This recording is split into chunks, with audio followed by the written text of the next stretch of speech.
连续线几两日雨都无歇，南投山区也是有未少灾情。咱来看国姓中风川的三只寮产业道路，就是头81线路边的报坎，放甲150公尺长，关架坎差甲2层楼才悬。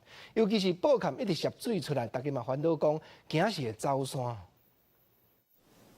道路出现长长的壁损，点仔架拢已经闭开，下骹土石都已经掏空，当地居民表示真烦恼，就惊讲雨继续滴落，灾情会更加严重。拢已经规支山咧走啊，拢咧走啊吼，顶管拢放落来啊吼，拢放落来。居民讲土石阁继续滴骨，加上这几天山区大雨阁滴落，崩塌可能继续，因为边坡地基漏气，这条道81线三只寮产业道路出现大规模的崩塌，上沿段的关键案差着7、8米，差不多2层楼高，而这条嘛是南投区城的长风川连外道路，居民讲生活是大受影响。水伤大啦，水伤大哦，水伤大，雨都足大。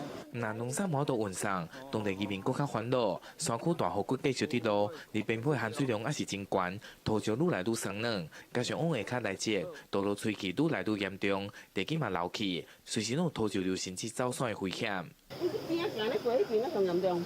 这是走山啦吼。对，迄边个山区拢看会到。先找一个便道啊，那便道因为县政府有开口合约嘛。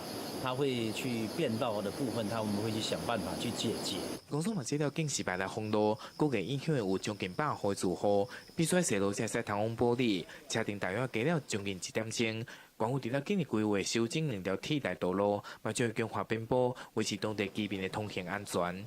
记者南投综合报道。高雄嘛。